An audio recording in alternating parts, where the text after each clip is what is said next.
Big boss Malayalam season 7 live അപ്ഡേറ്റ്സിലേക്ക് സ്വാഗതം.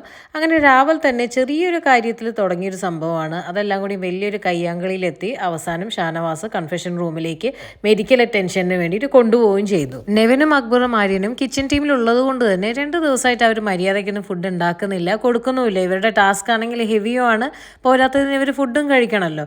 അതുകൊണ്ട് തന്നെ ഇവർക്ക് നന്നായിട്ട് ക്ഷീണം വരുന്നുണ്ട്. കാരണം ഇവർ സമയത്തിന് ഫുഡ് ഉണ്ടാക്കി കൊടുക്കുന്നില്ല. രാവിലത്തത് ഉച്ചയ്ക്കും ഉച്ചയ്ക്കത്തത് വൈകുന്നേരമൊക്കെയാണ് ഇവർ ഉണ്ടാക്കിക്കൊണ്ടിരിക്കുന്നത്. അങ്ങനെ രാവിലെ ഫുഡ് ഉണ്ടാക്കാൻ നോക്കുമ്പോൾ അനു കഴുകിയ ഒരു പാത്രത്തിൽ വൃത്തിയായിട്ട് ചെയ്തിട്ടില്ല എന്നും പറഞ്ഞ് അക്ബറാണ് അത് ചൂണ്ടിക്കാണിക്കുന്നത്. എന്തോ സൈഡിൽ എന്തോ ഒരു ഫുഡിന്റെ അംശം ഉണ്ടോന്നും പറഞ്ഞിട്ട്. അങ്ങനെ അത് വന്ന് ഷാനവാസ് നോക്കുന്നു, ഓരോരുത്തരും വന്ന് നോക്കുന്നു. അനു പറയുന്നുണ്ട് ഞാൻ കഴുകില്ല എന്നുള്ളത്. കാരണം ഇവർ രാവിലെ തന്നെ പ്രശ്നങ്ങൾ ഉണ്ടാക്കാനുള്ള ഒരു ഇതിൽ തുടങ്ങിയതാണെന്നാണ് തോന്നുന്നത്. ആ പാത്രം കഴുകിയിട്ടില്ലെങ്കിൽ ഇവർ ദോശ ഉണ്ടാക്കില്ലെന്നും പറഞ്ഞ് നിൽക്കുകയാണ് ആര്യനും നെവിനും അക്ബറും. ആ സമയത്ത് മറ്റു വീട്ടുകാർ കിച്ചണിൽ വന്ന് അവരുടെ ഫുഡ് അവർ തന്നെ ഉണ്ടാക്കിക്കോളാം എന്ന് പറഞ്ഞ് തുടങ്ങുന്നു.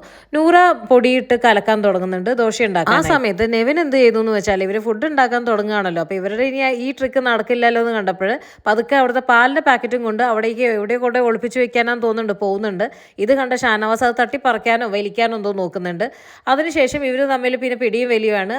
പിന്നീട് കാണിക്കുന്ന വെച്ചാൽ നെവിൻ ഷാനവാസിന്റെ മുഖത്തേക്ക് ആ പാലെടുത്ത് ഒഴിക്കും. അപ്പോഴേ ഷാനവാസ് കണ്ണു പൊത്തിയിട്ട് നിലത്തിരിക്കുന്നുണ്ട്. പിന്നീട് നെഞ്ചിന്റെ അവിടെ എന്തോ ഒരു അസ്വസ്ഥത പോലെ എന്നും പറഞ്ഞിട്ട് അവർ ഹാളിലേക്ക് കൊണ്ടുപോകുന്നുണ്ട്. ഇത് കണ്ട ഉടനെ തന്നെ അക്ബറും നെവിനും ആര്യനും പറയുന്നുണ്ട് മുഴുവൻ നാടകമാണെന്ന്.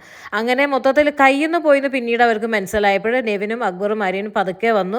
അങ്ങനെ കൺഫെഷൻ റൂമിലേക്ക് കൊണ്ടുവരാൻ ബിഗ് ബോസ് അനൗൺസ് ചെയ്തു. അങ്ങനെ ഷാനവാസിനെ എല്ലാവരും കൂടി പിടിച്ച് കൺഫെഷൻ റൂമിലേക്ക് കൊണ്ടുപോകുന്നുണ്ട്. അതിന്റെ ഇടയ്ക്ക് അനുവും ആര്യനും തമ്മിലുള്ള ഒരു കയ്യാങ്കളി വേറെ. അതിനുശേഷം ലിവിംഗ് ഏരിയയിലെ സോഫയിൽ ഒരു സൈഡിൽ ആദില നൂറ അനു, മറ്റേ സൈഡിൽ നെവിൻ ആര്യൻ അക്ബർ, നടുവിൽ അനക്കമൊന്നും ഇല്ലാതെ റെഫറി ആയിട്ട് ഇരിക്കുന്ന സാബുമാനെയും കാണുന്നുണ്ട്. കിച്ചണിൽ ആ വെതറിയിട്ട പാല് മുഴുവൻ അനീഷ് അവിടെ നിന്ന് ക്ലീൻ ചെയ്യുന്നുണ്ട്. എന്ത് തന്നെയായാലും ഷാനവാസിനെ കൺഫെഷൻ റൂമിലേക്ക് കൊണ്ടുപോയി ചെക്ക് ചെയ്യുന്നുണ്ട്. കൂടുതൽ ലൈവ് അപ്ഡേറ്റ്സിനായി ഈ ചാനൽ ഒന്ന് സബ്സ്ക്രൈബ് ചെയ്യുക.